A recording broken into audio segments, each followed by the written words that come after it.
And they told me, this is the time. It's not that this is the time for the businesses, but this is your time. Because if you don't do it right now, your children are going to grow. They are going to get into the adolescence years. Maybe you won't be able to go nowhere. So if you wanted to do it, and I really think this is the year.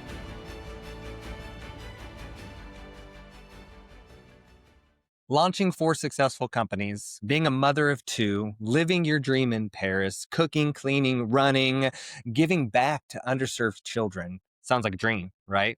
Well, how do you build an intentional life where you don't have to wake up from that dream? That's exactly what we're talking about in this week's episode of the Next Better podcast with Alejandra Malo. Alejandra has started 4 different companies under the umbrella of the Pink Team Group, and she shares with us this week about the success that she's had in those businesses and the challenges she's had in how to make tough decisions that let her do things like live in Paris with her 2 kids. And we unpack all of the different aspects of what it means to be a people first leader and how hiring the right way is really the way to go when it comes to building successful businesses and being able to lean into each other as you develop cultures and businesses that can scale. So let's sit down as we talk with Alejandra about what she believes it takes to build such a meaningful dream life. Alejandra, welcome. So excited that we got a chance to sit down because I know sometimes it's funny. You are often thousands of miles away from Lafayette, Indiana, where I'm home based. And ironically, the day that we record is the same day that you are back in Lafayette. So it's funny that we're still virtual, even though we're the closest we've been in a long time. So welcome on board. Yes, thank you so much for having me. Thank you. Absolutely. So I'd love to get started kind of right off the bat with this idea that you share a lot in the work that you do. You obviously, Pink Team Group is a phenomenal organization that you put together with a lot of amazing people. But I would love to hear more about when you started your businesses and as you've scaled and grown them and have been very successful in that, what do you lean into? Like, what do you think about as you think about how you bring people on board and how you're treating them in your organizations? I'd love to hear a little bit more about that. Well, when everything started 15 years ago, I didn't know I was going to be this far 15 years later. It's not 15 years yet, but it's almost 15 years. And the only thing that I was thinking was kind of like how to help in case it didn't work. I was thinking like, you know what, I'm just going to go and clean houses for women that were undergoing cancer back then for free. And my first hire was a guy that was deaf, he couldn't speak. And my idea was, let's just do good and then we'll figure it out if we continue or not. So it was more about, I was previously, before that, I was working indirectly for the Department of Child Services, and it was such a tough job. It was only 1 year that I was with them, but it requires really a very strong personality that I don't think I have it. Like it was very, very tough for me to be there, and I saw so much like people angry or sadness or everything together. So when I opened Pink Team, I was like, no, it has to be all about happiness. It has to be all happy. So even the writing on my logo and everything is happy. All like it's a flower. And I always told, like, when we write emails, it's never going to be an angry email. It's going to be always happiness. Calls are going to be happy. We're helping people undergoing cancer. Is happiness. So I guess it still stays like that until now. That's my idea. When I talk to the human resources team, it's like, and where we are, even with our clients, I say, like, we have to have happy clients because it is very different to fix a problem with someone that is already a person that is positive than because the problems are going to happen. But if you solve problems with someone that is good, in good mood, is happy, is like is trying to help, we're going to solve them better than when you are already with someone that is upset and is going through, So that's pretty much, I guess that answers your question of how do we do to continue to hire more personnel and to grow and everything. I really think that's the base of everything. Yeah. So, Oh, I love that. I love that. And I could agree that every time I look at your logo, I see it around town all the time. It does bring out a sense of happiness, right? The pink, the flowing letters, all of those things. So it sounds like that was a very intentional practice as you were growing, is to think about the positivity and happiness of what you were putting together. Exactly. Yes. Yeah. Yeah. So I would love to ask you a little bit about when you bring people on board, because well, a lot of people that watch this show, they're leaders, they have businesses themselves, they're obviously trying to grow things and make an impact. Um, do you do things intentionally to bring on happy people? Do you look for happiness in people? And if so, how do you go about doing that? What do you look for? So we do some personality tests, and yes, a lot of people comes and applies right now. And I would probably say that we have a very strong in the human resources strong method right now where we try to bring in people that has a good attitude. So because they do the personality test, but it's also in person, so you can already tell right there, like if someone is like already like always in a bad mood or grumpy, or I don't know. Because everybody has bad days, but it's different to have a bad day out of 365 than a person that is in 365 bad days. So, yes, the human resources team does a pretty good job on doing that, because we said, you can teach anything. Anything is teachable, but you cannot teach attitude. So, yes, it's one of the first things that we remark when we Hmm. hire someone. And I think it has helped us a lot. Yeah, They yeah. tell us, the clients tell us when we go and clean. Our director Jorge Restrepo, he always tells me like, you know what, going to clean is actually just the, I would say in Spanish, el pretexto. I don't know how you say it in English, pretext, or the reason, or the hidden reason to Hmm. go to somebody's places. Because the truth is that we bring them happiness. The Yeah. people is always smiling, and we tell them, they let us in their places. They don't let anybody else, like it's probably one of the most private, like many times when we go to an office, someone says, well, this is really, really confidential. Please don't clean my office. And it's such a compliment when that change, because it does change pretty much always. After some months, they come out and say, hey, you know what? Could you please start cleaning my office? And at the beginning, maybe they are inside and watching. Then they say, well, you know what? I'm not gonna be here. Just clean my office. And then later they come and say, you know what? Here are the keys of my office. I'm not gonna be here at all. Just clean them. And I'm like, what is that? The meaning of that is huge. And the trust comes also from. I feel like it's just all connected. The happiness, the trust, it's just connected, and it's such a beautiful compliment because it happens more often than I can tell you. Yeah. So yes, That's impressive for sure, especially in a realistic circumstance right now. Not everybody trusts everybody, and so for people to say, "Here are the keys to my office," that's definitely a large amount of trust to put into a person that you don't know all too well. So yeah, that's definitely a big compliment. yes, yes, it's Yeah. true. Hmm. So tell me, Alejandra, I want to talk in a minute. I'd love to talk about, because obviously you're a very optimistic and positive person that comes across every time you show up to anything, because you have a big smile on your face and you're always very excited and energetic. So I want to talk maybe later about how you overcome those circumstances, because like you said, running a business, it's not all sunshine and rainbows. So, but you still have to come to it with some positiveness, positivity and happiness. But I'd love to hear a little bit more about when you're scaling a business, right? So I work with a lot of startups and people who are just getting their feet wet in business. So they're hiring and they're bringing people on board, and so it's easier when a business is smaller to look somebody in the face and say, this is how we do business. We're positive. We bring happiness, right? Smaller teams, you can make that happen. What are some things that maybe you've done or challenges that you've had as you've started to bring on more and more people and the business is getting larger and larger? How do you still get people to be on that same page and have that same happiness motto? Sure. So definitely comes with the leaders, because at the beginning you're right. I started with one cleaner, the guy that was handicapped, no, or deaf, and then after that I was doing my hiring. I was just doing it like by my heart, whatever I thought it was good or not. Then starting to grow, then it comes the training, and I had now, for example, that we have a human resources team, so they are the leaders and they are the people that are doing the hiring. And the idea, they are happy as well, no? Or not only happy, they are well trained to do their job.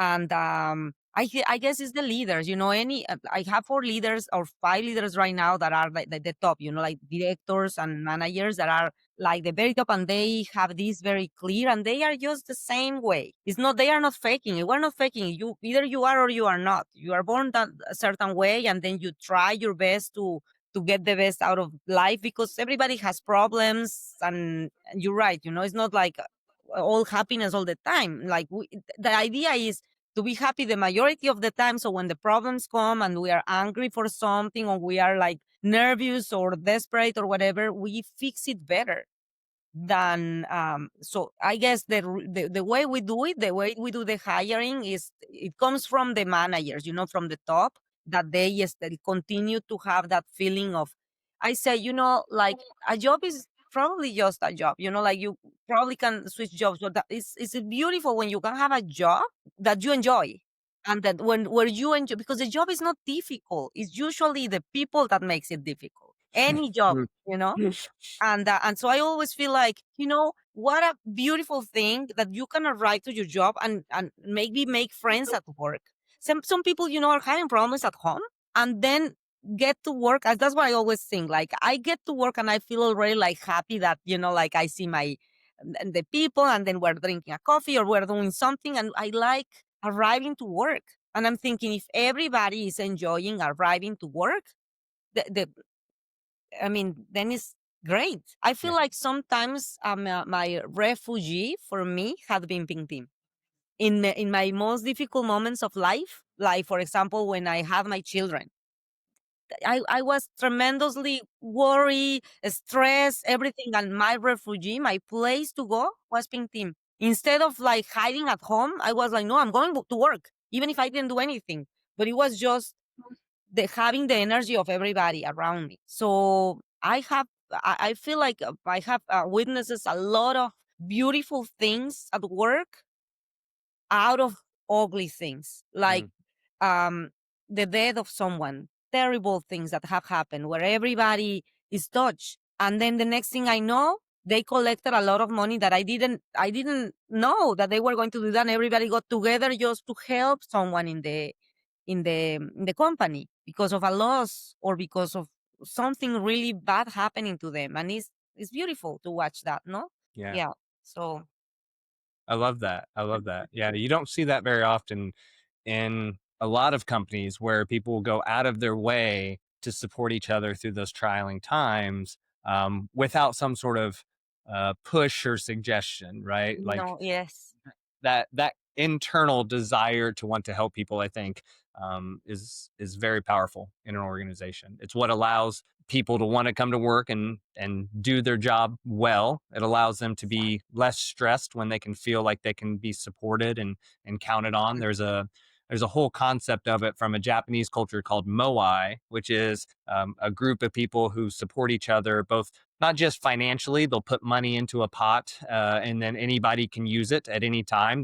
There's no, rules or regulations on it. But there's also support socially. So they get together and they do activities and events, and they go out and they have parties together. And so they just know that there's a group of people that are there to support them. And so, just like you said, that's the refuge. That's where they go when they need support, instead of trying to get away from work because that's what stresses them out. That's where they go when they need the support the most. And so, that's powerful that you've been able to build something that provides people that.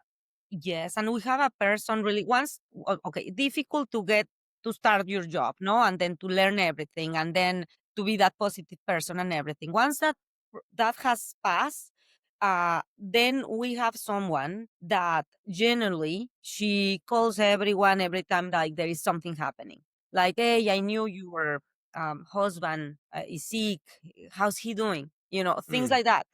And I feel like, or I knew, your dog, or you anything that happens within the organization, she puts the time aside to call everyone to generally care. mm, And I really think that creates a sense of community. And I always think like sometimes we are actually we just had our 14th anniversary lunch together, and that was one of the things that I talked. I said, you know what, everybody.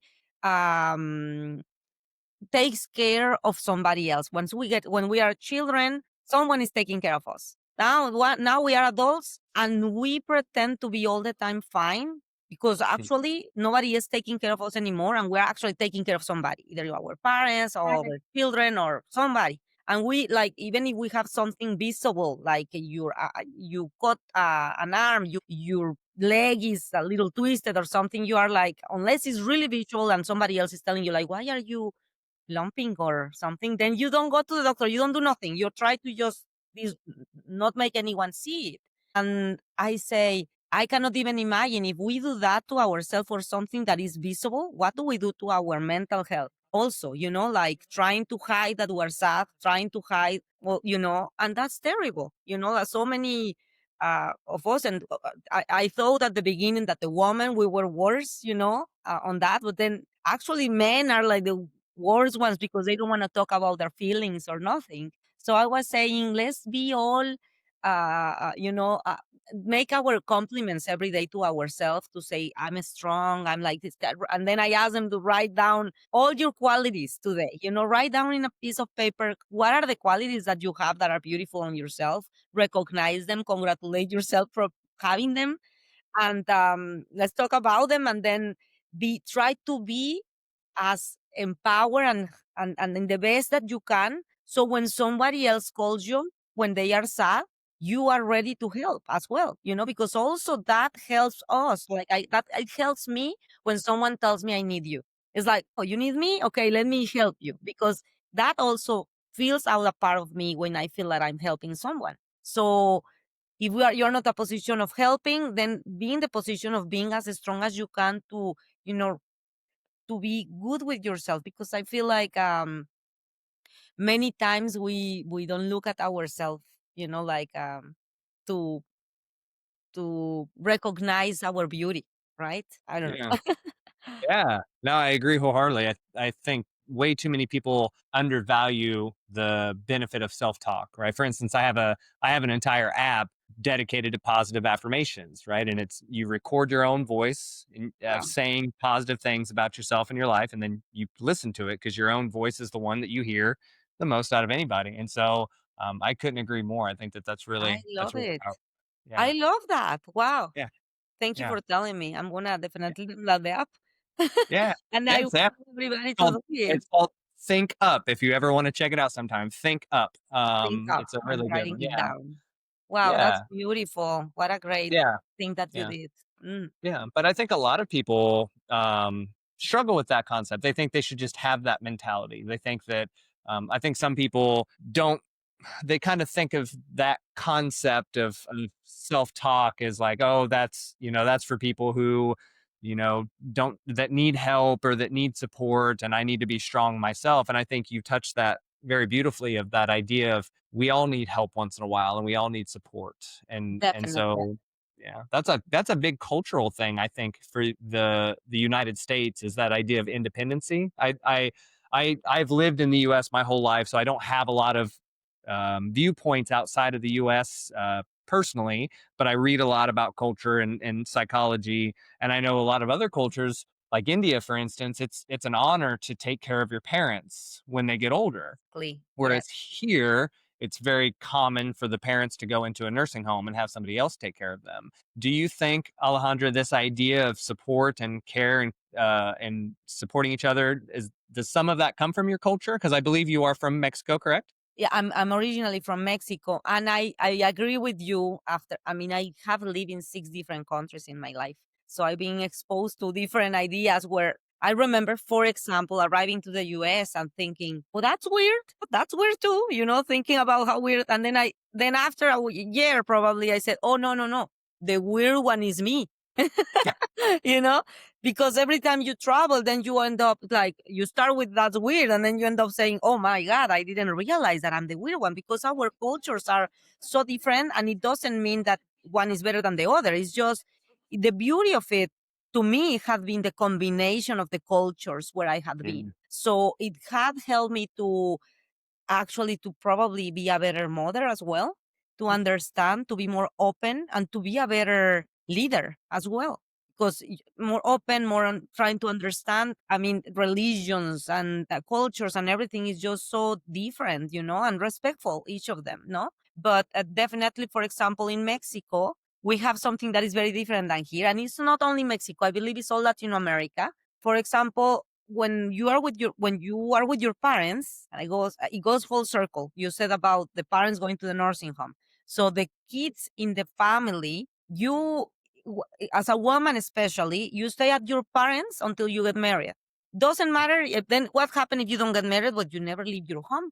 You stay with your parents until you get married. So that's very cultural. That's very typical. I mean, it's changing maybe a little bit, but that's what I left, like what I live. You stay with your parents all your life until, unless you travel like I did. So I left my parents' home because I went to different countries. So that's different. But otherwise, every time I come back, even now, when I go back to Mexico, it will be so disrespectful for them if I say I'm staying in a hotel.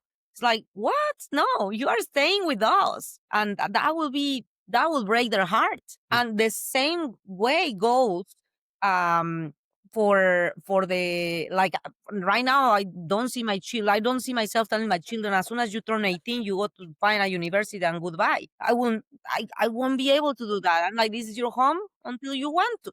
And then same thing with the parents, going full circle, is protecting your parents until, like, if they get sick. Like right now, my parents are at home, 87 and 85 years old. But in the moment that they need someone, one of the kids is gonna get them in their home. I almost feel, I remember one friend telling me something one day, like, oh my God, you send them to a nursing home, you go directly to hell. Funny, she said it in a joking way, but Sure. for us, it really is like, I wouldn't be able to do that to my parents. How can I Sure. send them to a nursing home? But now that I live this culture, look, what I think for myself when I grow old, I don't want my children to be, like, to force themselves to, okay, now I have to take my mom that she's sick or something. I don't want to do that. Now I think differently. I have a combination of it. I do want them to visit me, but I probably will, I already thought about it. I already thought, I hope that I have enough money to have someone to take care of me 24 hours, someone or someone's, to take care of me the 24 hours. So when my kids come and visit me, they come with pleasure. Not that, oh, I have to take care of her. Not like that much Mexican way, but neither that much American way where end up in a nursing home where, probably I don't have the care that I want to have. So it's Sure. now I'm an hybrid, right? Probably I got a combination of all. So Yeah. Yeah. yeah, And that's really powerful. Alejandra, you speak about the differences in culture differently than a lot of people do. It's a growth mindset. That's something that resonated when we chatted, because I look for servant heartedness, growth mindedness, and high achieving in the people that I work with, the people I bring on the show, the people I associate with, because I feel strongly in those three characters. And growth mindset is that idea of there's a benefit to all these things. None of it's right, none of it's wrong, but you can learn from all those things. And so I think that that's probably helped you in a lot of ways when you've thought about how you're going to grow your business, how you're going to grow your life, and where you're going to move to. And we might touch on that a little bit, as being a parent and moving and being able to be there for your kids and also do all these things. But have you seen yourself benefiting from seeing all these different cultures and all these different philosophies and mindsets as you lead and grow your businesses in your life? definitely. I mean, there are so many people from so many religions right now in the companies that I think I told you before. So there are like more than 100 workers right now, and all of them have different religions. So Hmm. I remember at the beginning, for example, I was never exposed to Jehovah Witnesses, for example. And I didn't know anything about them, and I didn't understand certain things, like they don't celebrate birthdays and things like that. And I was thinking, like, but how can we don't do that? And trying to be respectful with them, but still trying to celebrate the birthdays. And so at the end of the day, well, then Muslims, we added, we have Christians, and very Christians, very Catholics, very, all of the religion, atheos, that they are like, I don't believe in anything. And then at the end of the day, how can I do to be respectful to everybody, on, and and not offending or nothing, like it's difficult. But at the same time, I guess because of me living in different countries, I was able to feel comfortable and to make them interact in a beautiful way. Everybody's very respectful with everybody. And so I guess it has helped me a lot, the mixing of the cultures and the religions and the beliefs, to be able to grow the company. Because if I was like, we have to be this religion, or which happen a lot in our countries, like in Mexico, and it's like not accepting the other religion because then doesn't go with our beliefs, when you are in a company where it's only this religion or only that one. So it have helped me a lot, because if I wasn't that way, I probably will be not accepting any other religion and trying to just grow. So that's one thing for the growth. And what other thing what have helped me to for the growth, on the cultural side?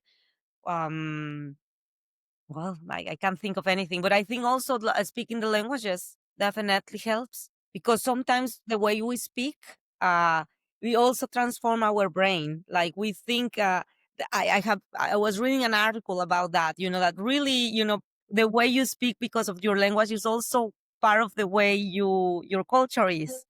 Mm. So when I speak different languages, I realize that it's true that I feel like I take different personalities depending on the language that I'm speaking. Somehow it changed a little bit, no? Yeah.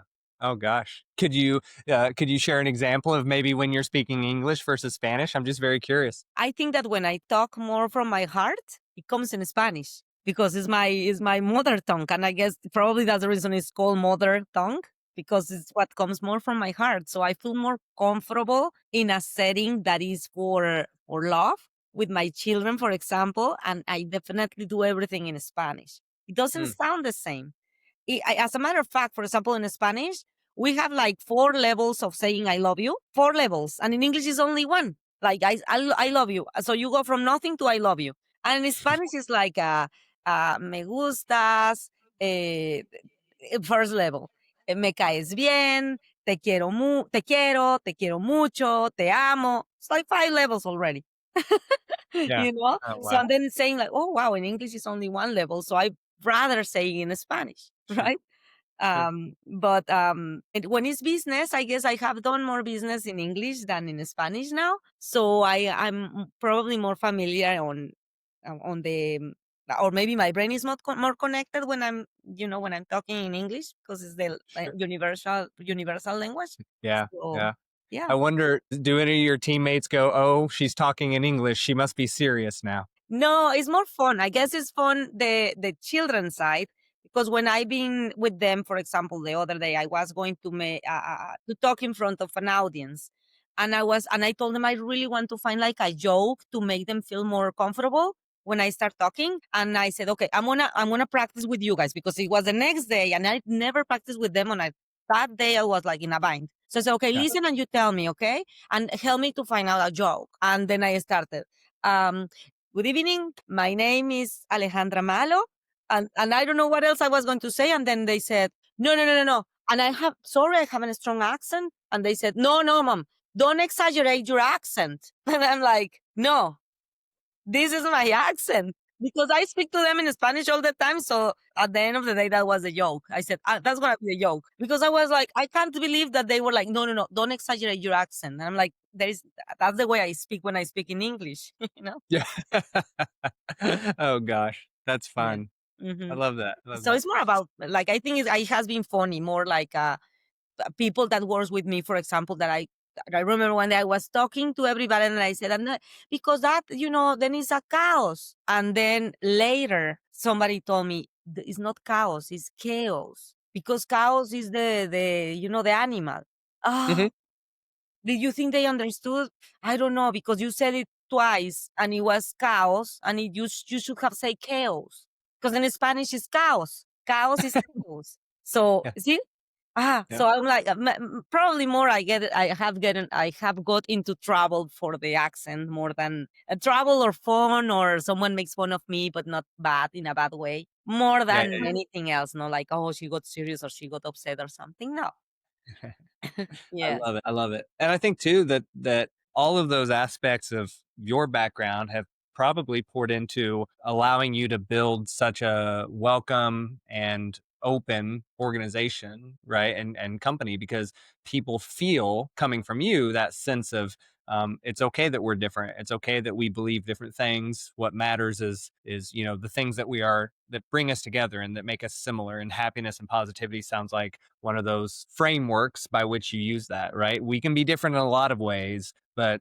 being happy or being positive is one thing that we all have to agree on in order to be able to work here. So I think that that's really important. You tell you something. I really realize with all these years that the conversation, when someone wants to understand you, it really doesn't matter what language do you speak. It really doesn't matter. I still believe that the 80% of the communication, and it's actually proven somewhere, Mhm. that is your body language, your the way you try to communicate your energy and everything. And I have feel many times that I can speak with someone that, let's say, speaks Chinese, and I speak my that's Chinese and me Spanish.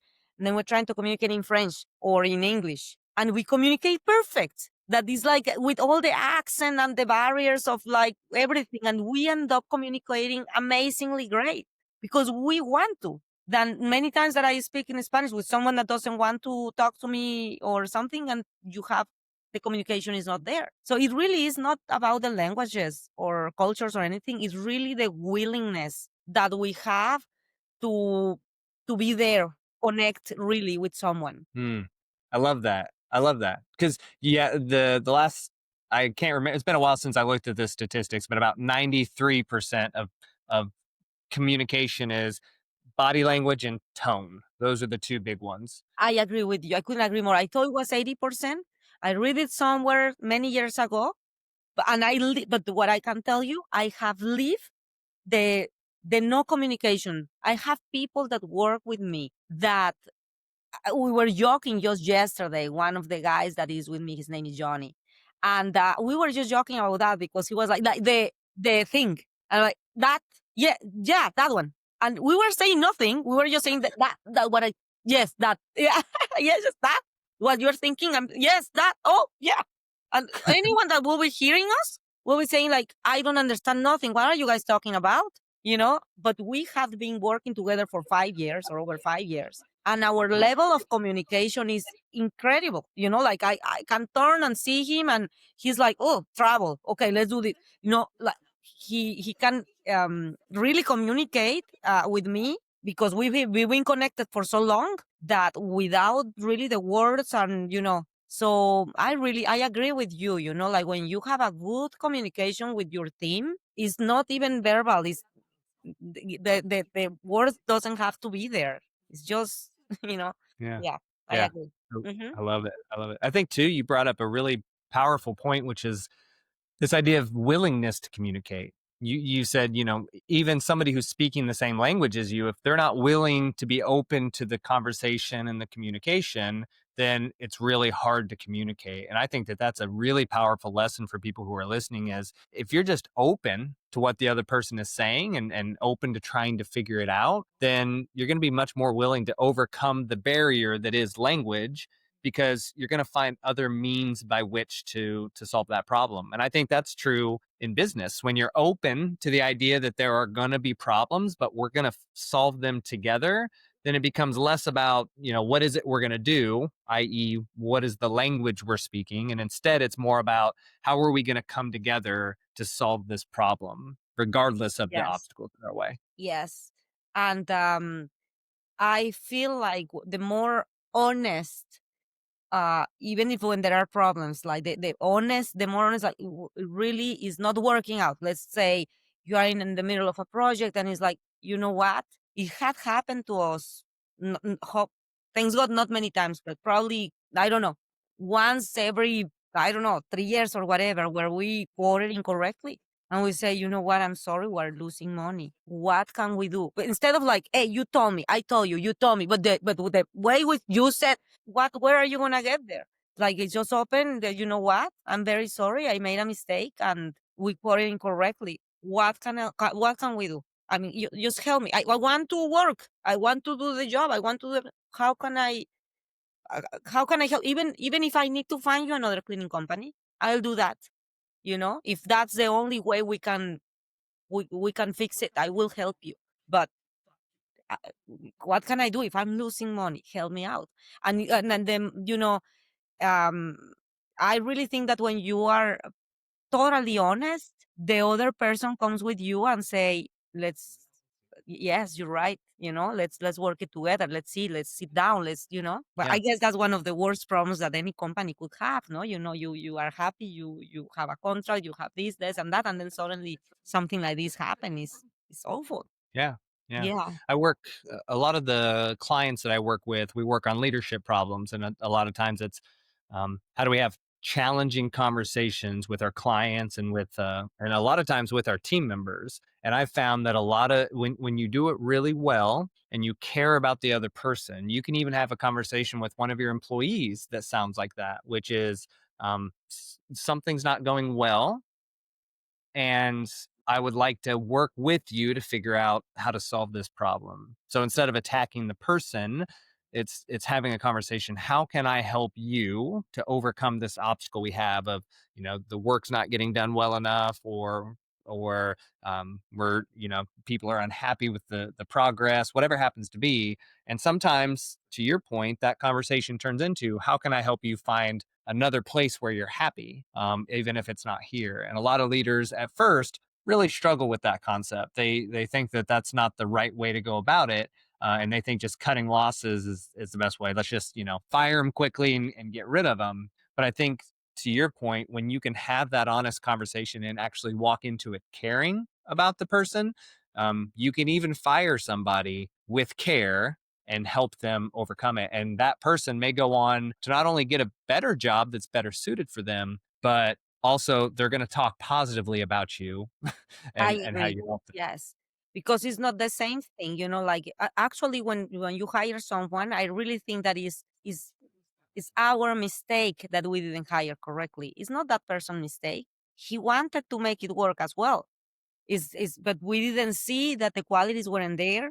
And so it's true that we have to also take our responsibility into make that person, because when a person lose a job, is awful. It really can it creates a ugly struggle. Is for them. So don't just okay, that's terminated. Okay, goodbye. I think that's really hard. We try to do it the best, the best, the best. Even that what you said, like okay, how can we help you find another job, or So when there is no other solution, so because it's Yeah. truth, and then you don't want to have enemies in the streets. I don't know. I always feel maybe like I'm thinking too much about my children, and I'm thinking I want the people that anytime touch a pink team at any point, if in the future they find my children in the street, they say, that company was good, your mom was doing a good job and everything.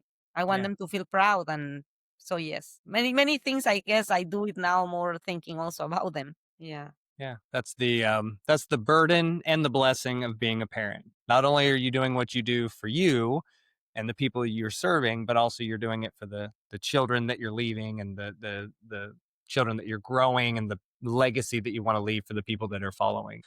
That can be a challenge for sure. Yes, and then you don't know that the person that touched Pink Team at any point, as a client or as a worker or something, this world it could go different ways. And one day they will find their children, they will be friends, they will go to the same university. Something is going to happen there. And nothing better than knowing that you did your best. And no matter what the outcome comes, but that you did your best so you could open that doors for them to be friends without thinking that something we did wrong. We always do our best, and then just to leave them the doors open. Yeah. Yeah. Yeah.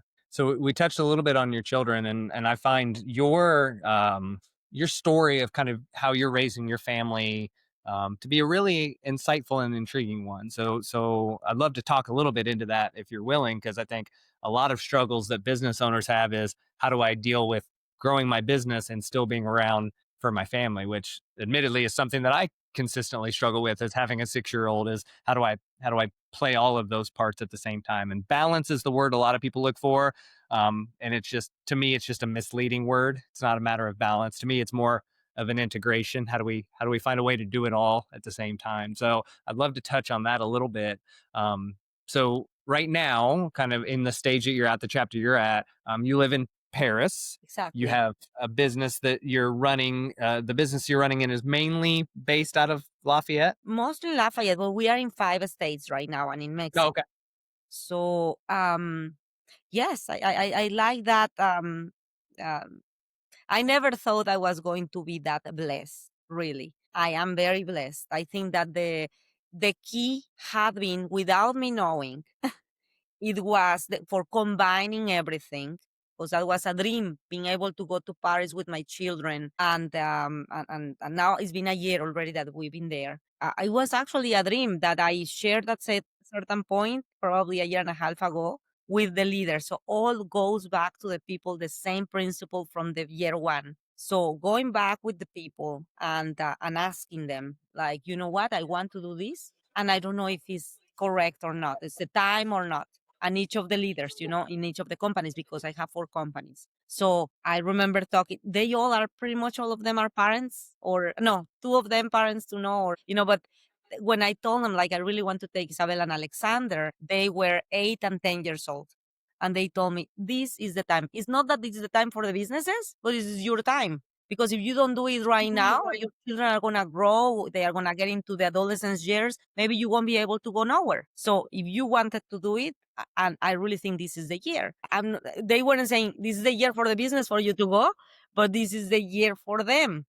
And I said, okay, so what is the risk? I take it. Don't worry. Each of them, because I talk separately and then all together, they the same answer. They were like, go, you go, you can do it, go. And I promise you won't worry about what I'm taking care of right now. I will take care of everything. You will see. And all of them almost took it as a challenge to prove that they could do it on their own without me.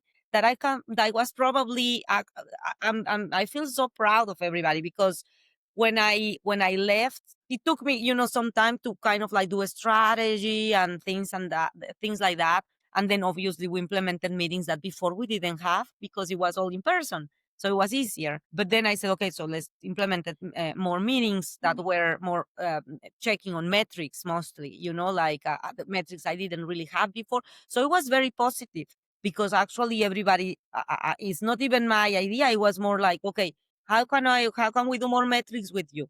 Like, someone proposed, okay, let's check, like profitability, let's check, some things that I check on my own before, and now we open the table for all of the leaders when we have our meeting to check all together, have ideas with each other, and etc. So I mean, I know it sounds easy, but it hasn't been that, like that easy. It's a transition. But at the end of the day, uh I was very nicely surprised of how everybody handled their own department or their own tasks much better than expected, and much better than when I was probably here in many senses. Because before, probably they were like, I was probably the bottleneck on many things, where they had to ask me in order to do something, and now it's like, well, she's not here, so I'm just gonna do it.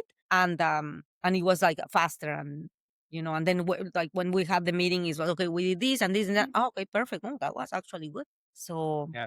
I guess it goes back how to balance both things. You're right. I don't think there is, the word balance doesn't exist really, because every time I always feel like I'm doing great in something. For example, I'm doing a lot of sport. Like, I really like running. I run on my life, and I like running.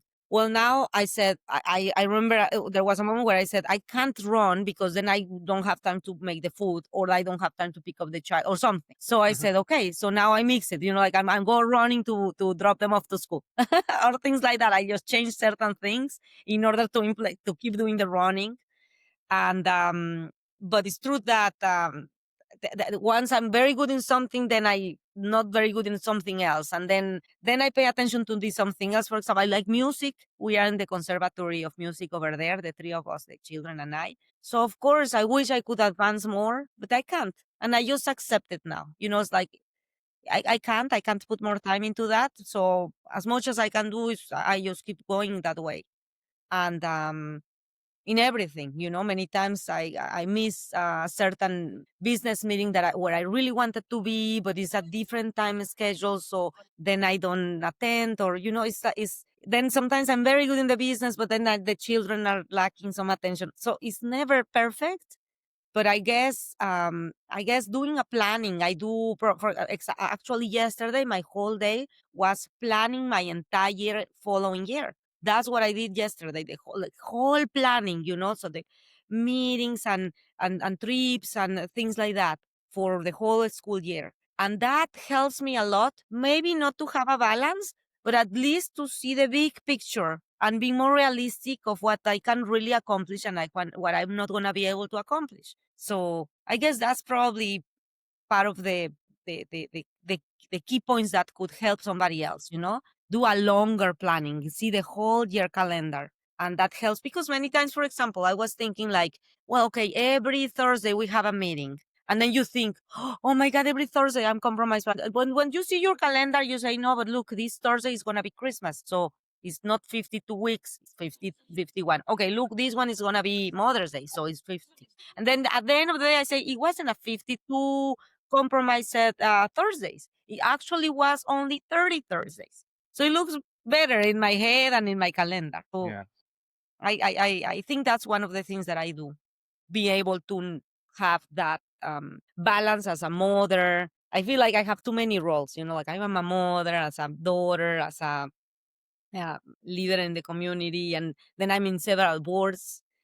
I'm in a board, for example, over there in Paris. There is an association or organization named Entrepreneurs Organization Hmm. that have helped me tremendously to become a much better entrepreneur, a mother, and everything. It's very complete there. And I have a forum over there in France, and I'm part of the board over there.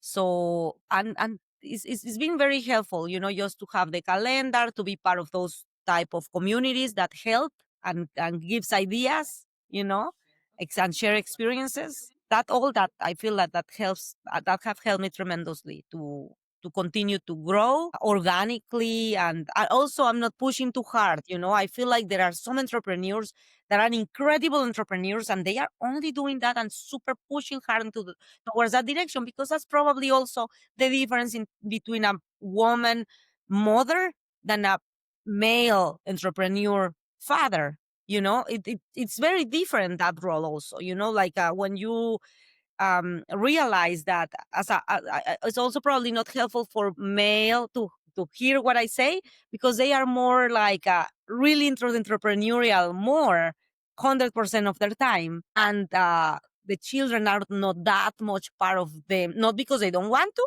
but because it's part of what it is in the world. Usually they take care of the children way less, so Mhm. they can focus more into the entrepreneurial world and being more risky and etc. But as a woman entrepreneur and a mother entrepreneur, I think that is a totally different game, different game. Yeah, yeah. No, and I agree with you on a lot of different things. I think it's really important to understand the intention of your decisions. You mentioned earlier, like, was it the right time or not the right time? And easy, is it easy or not easy? And it's never easy. I've never worked with somebody who's a high achiever who said it was easy. But the question becomes, is it the right thing to do? And so making those decisions can be really hard. And you mentioned this idea of, as a woman entrepreneur, it may be hard to explain to a guy entrepreneur like why you make the decisions and those types of things, and they may not be able to hear it as well. Well, as a guy entrepreneur, I can tell you the message that you send can resonate, again, if you're open to it, because if they hear from you, I still cook for my family. I still get them to their activities. I still am there for them emotionally. And I'm running these businesses from a different country. Hopefully, that opens their eyes to say, if I'm intentional and I make the decision to do it, I can also not only provide for my family by being supportive, running the business, but also by being there emotionally and being there. Because at the end of our lives, very rarely do kids say, I wish my dad worked more so I had more money. Yeah, no. You know No. what? There is something that you just said, something so important. When I arrived to Paris, So we live in an apartment as every, like it's a small apartment compared to the house that we could all have here in the United States. United States have these huge spaces everywhere. You go to the park, you go. It's one of the differences in between United States and I will say a lot of the countries where I have been, and not necessarily Mexico. I'm talking first world countries, but the spaces are way more limited. So when I compare the big house that where we live here, where we have huge spaces, and then we arrive there to this small apartment, my thought was my kids are gonna miss their home and they are gonna miss the United States and they are gonna be difficult because they don't speak the language. Because I was thinking this is gonna be a really hard months, especially the beginner months. And I remember going to the supermarket and the child and telling them, okay, so are you gonna so you because the apartment where we live, we have to climb 100 stairs every day to get to the apartment. We don't have an elevator; it's all stairs, and it's very common. A lot of people live like a lot of people live like that, and they love it. And to tell you the truth, I love it right now. Like this is one of the things that I'm missing right now, not to do my 100 stairs every day. And but at the beginning, we went to the supermarket, and I was like, okay, so how many apples are you gonna eat? Two. Are you sure? Otherwise, we only take one. Things like that. And because we had to carry all those groceries by hand and everything. And I was thinking, oh, this is gonna be a problem. They are gonna complain at a certain point. No car because we do everything walking. We are in Paris, so we walk everywhere and we walk a lot. Like I would say, every day I walk 10 miles. So I was thinking, this is gonna be another complaint. They're gonna be like, oh, we miss the car and we miss, buying all this stuff to, just to eat whatever we want all the time. And after some months, probably at the second month, I said, so how are you feeling? We like it better, mom. And I was like, it's not that they like it better, Paris, because they still couldn't communicate back then. I was thinking, why do they like it? What is that they like better? Well, that I was 100% with them. It was really, that's the only answer. So the materialistic part never match the attention. Like they will say, I would rather eat one apple and not having the second one in order to have this time with you. They didn't say it, but I know that was the answer to my question. And I find that beautiful because it was also a reminder for me that how much more is enough. Like whatever I have arrived, yes, I want more. I do want more. But um, I guess it's more about, okay, I want to give them more experience, more sharing, more myself, instead of giving them more material things at this point of life, because they are still young and they can still have that in their brains and in their memory and keep it in their heart. So we'll see, only time will tell, until only the years and the years are gonna say how good it was, or I should have done this instead of that or something. But at this moment, I feel very accomplished, very happy that I'm doing this for them, because this is my present of life for them. I could be here and just keep growing my businesses, and or I could be doing this for them right now, and economically it's more convenient to be here. But I will say, for their heart, for their brains, for ourselves, the connection and everything that is creating this experience, I would say this is way bigger than I can explain. Yeah, that's beautiful. Mm. I think there's a book that I recommend to a lot of people. It's behind me somewhere. Oh, I'm not going to look for it, but there it is. For those just listening, it's a book called Inside Out Coaching by Joe Ehrman. And Joe has a phenomenal story. It's based off of sports and football, but I think we learn a lot from sports. And he tells this story that he was being interviewed once after a season, or maybe it was before a season. And they asked him, hey, coach, how are you going to know that you were successful this season? Joe looked at him and he said, I don't know. Ask me in 40 years. True. Because you can't tell the success of a season at the end of the season if your desire is to build thoughtful humans who go out and contribute meaningfully to the world. And that's the same in parenting. We won't know, you won't know, nobody will know at the end of this year whether or not we've succeeded as parents. And ultimately, you never quite know. But No. when you I agree with you because you don't know. Imagine, like you probably could think, okay, I was successful. My son got married, or my daughter, or something. And how do you know? They are gonna have children now, and the next part of the story is coming. And I almost feel like there is no way you will know. You're gonna die, and you will know because the story continues, and only if the children of your children are successful, like, and success, everybody can talk about success in different ways.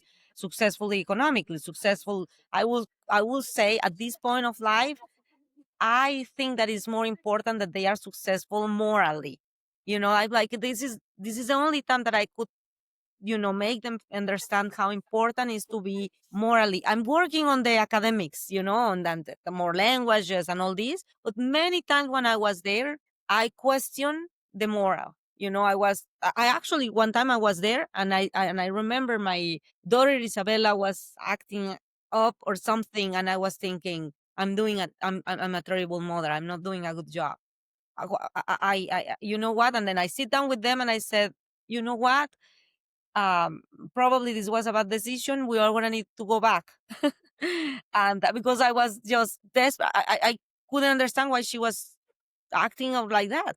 Both said no, but how are you gonna, it wasn't so important for you to learn French? And I was like, no, no, no, no, no, it is more important to have good morals and to be good people than speaking 100 languages. The only thing that matters is that you are a good person. You can learn the language when you are 30 years old, and it's not a problem. And of course, thanks God, it was just a moment, of craziness of myself and everybody. But at least it made me rethink again my role as a mother. What is the most important? What first morals, no?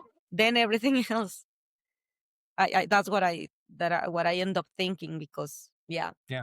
And that ties so elegantly to the concept we started with, which was the idea of bringing people on that have good morals, that are positive, that believe in helping others, because those are the things that at a certain age it's really hard to teach. But if you can teach that younger, then the academics and the rest of the stuff can come. But the moral piece is really, really important. And so obviously that's working out for you pretty well, Alejandra, because you've done some tremendous things through your business. So as we wrap up, I want to ask you, people should follow you if they're not already. As a follower of you myself, you do phenomenal work. I'd love to hear a little bit more about some of the things that you're currently supporting, and that way people can follow you and learn a little bit more about what you're up to and how they can get involved. Could you share a little bit more? Yes, I guess with the foundation. So, I have four businesses, and one was the janitorial cleaning, and then that was the one that started helping, and then I end up opening the foundation. That was 3 years ago. And it was on my, actually, I was with a friend talking, and I said, I'm helping the orphan kids in Querétaro, Mexico, but I want to do it more formally. And he was like, oh, yes, open your foundation. That's easy. And I'm like, oh, great. Okay. So I went ahead and opened the foundation, and, with all the legalities, with the lawyers. And I remember with the lawyer, and he's like, I don't think it's a good idea. It's like a lot of work. And I'm like, my friend told me, can't be. I was listening, but I was trusting more my friend that said it was easy. So I'm like, no, I'm doing it. And yes, even if you say it's difficult, I'm doing it because I need to make everybody aware of the needs of the orphan kids, especially in Mexico. That was what was moving me at the beginning. And then, so I did that. And then lots of work, like more than the lawyer told me. He was totally right, and worse.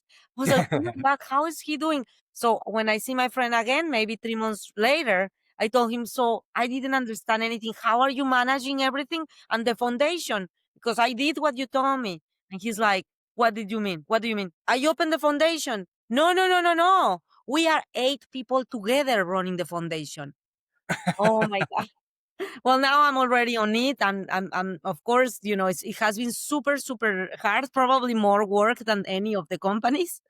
And I have a director of the foundation, so it's great, and they are managing everything so good. We are having one now. It's just one event a year right now that we are doing in order to collect funds, and is the gala that we do on November. This year is gonna be November 14th, Friday, November 14th, here in Lafayette. And it's been so beautiful. The gala is usually such a beautiful event. from year one. We did a very beautiful job. I include myself, but actually is the job like mostly Alma Chavez, which is the director doing it.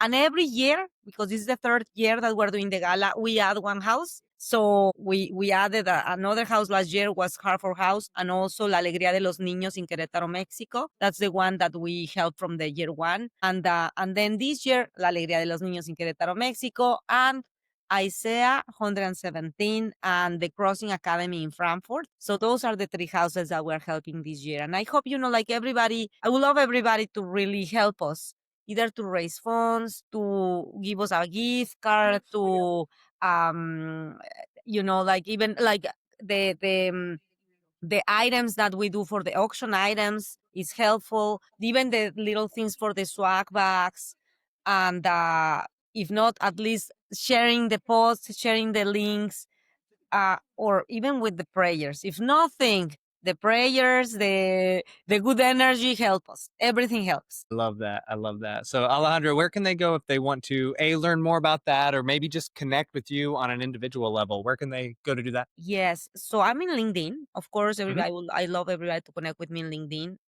as Alejandra Malo. And I'm in Instagram, but I use way more LinkedIn. And same, Alita Malo, I believe is my name in Instagram. And there they can ask me directly. But if they want to follow the page for the foundation, is also the website is www.pinkteamgroup.com, and that will lead you also to the other, that is the foundation, which is pinkteam.org. Nice. So Awesome. So pinkteamgroup.com, and that'll get you everywhere they want to be. And then obviously LinkedIn is where we connected, although we've been in the same town for a number of years now. So ships passing in the night, and I hope we can continue to maybe pass in the daytime now too. Maybe meet each other a little bit more often. So that's yes. awesome. Well, Now, but thank you for doing this for the community, and for, like, trying to make everybody shine with your knowledge and sharing the knowledge of others. Thank you. thank you. I really appreciate that. It's always a pleasure to get to connect with high achievers like yourself and share their stories in hopes that other people realize that they can do it too. Yeah. Awesome. Well, thanks so much for being here. We appreciate it. And until we meet again, make it a great day. You too. Thank you. Hard to believe that in one lifetime we can go from just starting off with one employee who's deaf, who we lean into and believe in so fully that that can expand into a phenomenal life where we get the opportunity to go and live in Paris. But as Alondra shared with us, this isn't a luck strategy. This isn't hoping and wishing. It takes careful consideration of who you bring on board, who you surround yourself with, and then pouring into those individuals so that they can pour back into you. So if you want to learn more about what it takes to build a fulfilling life, doing meaningful work surrounded by people that you care about and living out that dream life of yours, then be sure to subscribe, follow our content at Next Better, subscribe to this podcast, check us out at nextbetter.me/sign up if you want to get this newsletter into your inbox every single week about these different ways that we can build a fulfilling life doing meaningful work. My name is Coach Woody, and until next time, you make it a great day.